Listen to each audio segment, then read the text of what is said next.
नमस्कार, मैं प्रद्युमन जोशीला नलवा कांग्रेस पार्टी के दो बड़े नेताओं दीपेंद्र सिंह हुड्डा और कुमारी शैलजा दोनों में कांटे का मुकाबला चल रहा है।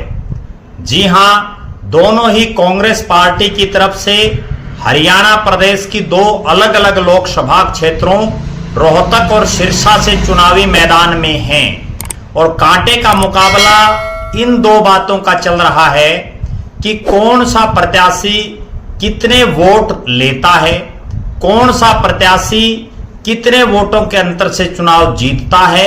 और तीसरा जो मुकाबला चल रहा है वो ये है कि दोनों के लोकसभा क्षेत्रों में 9 विधानसभा क्षेत्र आते हैं, उनमें से कितने हलकों में कौन कौन जीतता है।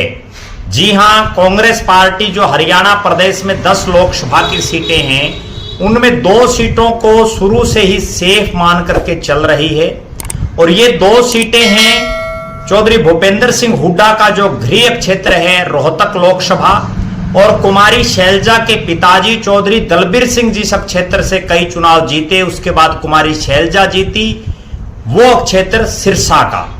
दोनों ही लोकसभा क्षेत्रों में भारतीय जनता पार्टी ने भी मजबूत प्रत्याशियों को चुनावी मैदान में उतारा है, जिसमें रोहतक से बीजेपी ने डॉक्टर अरविंद शर्मा जो वर्तमान सांसद हैं और सिरसा से डॉक्टर अशोक तंवर जो कई बार सिरसा से चुनाव लड़ चुके हैं, जीत भी चुके हैं, हार भी चुके हैं।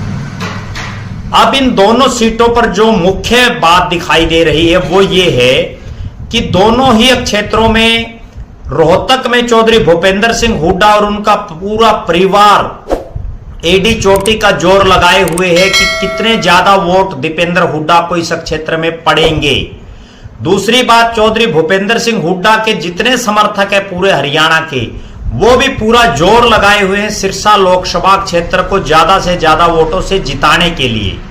दूसरी तरफ ना केवल कुमारी शैलजा बल्कि पूरा एसआर के गुट और उसके साथ साथ चौधरी वीरेंद्र सिंह का परिवार, कुमारी शैलजा, रणदीप सिंह सुरजेवाला, किरण चौधरी और चौधरी वीरेंद्र सिंह का परिवार, तमाम नेता और इन तमाम नेताओं के सभी समर्थक कुमारी शैलजा को सिरसा में ज्यादा से ज्यादा वोटों से जितवाने के लिए जोर लगाए हुए हैं। दोनों ही सीटों में कई समानताएं हैं।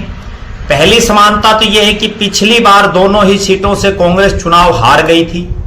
दोनों ही प्रत्याशियों में भी समानता यह है कि पिछली बार दोनों ही प्रत्याशी पहले बड़े कांटे की टक्कर में दिखाई दे रहे थे, लेकिन जब चुनावी परिणाम आया तो दीपेंद्र हुड्डा तो कुछ 1000 वोटों से हार गए, जबकि कुमारी शैलजा कई लाख वोटों के अंतर से हार गई। तीसरी बड़ी बात, दोनों ही लोकसभा क्षेत्रों में 2-2 जिलों का पूरा हिस्सा और तीसरे जिले की एक विधानसभा क्षेत्र आता है। रोहतक लोकसभा में झज्जर जिले के चारों हलके, झज्जर, बहादुरगढ़, बेरी और बादली। रोहतक जिले के चारों हलके रोहतक, कलानौर, गढ़ी सापड़ा, किलोई और महम और रेवाड़ी जिले का कोसली विधानसभा क्षेत्र आता है। यूं ही सिरसा पार्लियामेंट में सिरसा जिले के 5 हलके सिरसा, रानिया, एलनाबाद, डबवाड़ी, काणावाड़ी। फतेहाबाद जिले के 3 हलके फतेहाबाद, टोहाना, रतिया और जींद जिले का नरवाना हलका आता है। यहां हार और जीत जो तीसरे जो जिले का एक हलका है, चाहे वो रेवाड़ी का कोसड़ी हो और जींद का नरवाना हो, ये दोनों हलके हार और जीत के अंतर को कितना बढ़ाएंगे ये इन्हीं दोनों हलकों पर डिपेंडेबल रहेगा। कुल मिलाकर के सही तस्वीर तो 25 तारीख को जब वोटिंग पड़ेगी उसके बाद पता चलेगी, लेकिन इतना तय है कि दोनों ही इलाकों में कांग्रेस के प्रत्याशी बढ़त बनाए हुए दिख रहे हैं। दोनों ही इलाकों में उनके समर्थक जी जान से लगे हुए हैं। सिर्फ बड़ा सवाल यही है कि कुमारी शैलजा ज्यादा वोट लेती हैं या दीपेंद्र सिंह हुड्डा, कुमारी शैलजा ज्यादा वोटों से जीतती हैं या दीपेंद्र सिंह हुड्डा, कुमारी शैलजा 9 में से कितने हलकों में जीतती है और दीपेंद्र सिंह हुड्डा कितने हलकों में जीतते हैं। इन तमाम बातों को लेकर के हम 25 तारीख के बाद भी आपके बीच में आएंगे और बीच बीच में भी हम चर्चा करते रहेंगे। आप लगातार हमारे साथ जुड़े रहें। इन दोनों ही लोकसभा क्षेत्रों की अगर तुलना की जाए तो दोनों ही इलाकों में किसान आंदोलन का बड़ा असर रहा।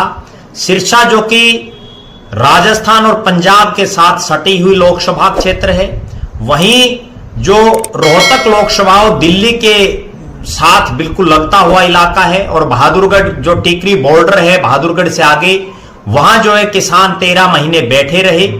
इन दोनों ही क्षेत्रों में जाट कम्युनिटी का सबसे ज्यादा प्रभाव है, और दोनों ही इलाकों में जो है दीपेंद्र सिंह हुड्डा को भी और कुमारी शैलजा को भी जाट वोटर जिताने के लिए पूरा दमखम लगाए हुए हैं। हालांकि जो दूसरे वर्ग और जो दूसरी जातियां हैं वो भी पूरा एडी चोटी का जोर लगाए हुए हैं कि किसी तरह से उनके इलाके में जो भी जिसका समर्थक है वो जीत जाए।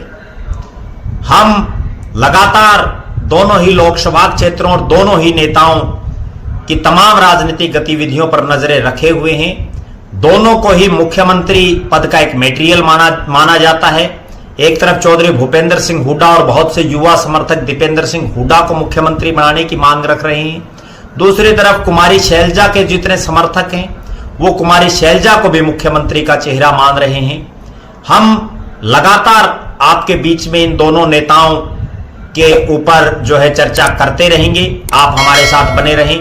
हमारे फेसबुक पेज को लाइक और फॉलो करें, यूट्यूब पर चैनल को सब्सक्राइब करें, बेल आइकन घंटी का बटन अवश्य दबाएं, वीडियो को ज्यादा से ज्यादा शेयर करें, अपने बहुमूल्य कमेंट्स अवश्य लिखें।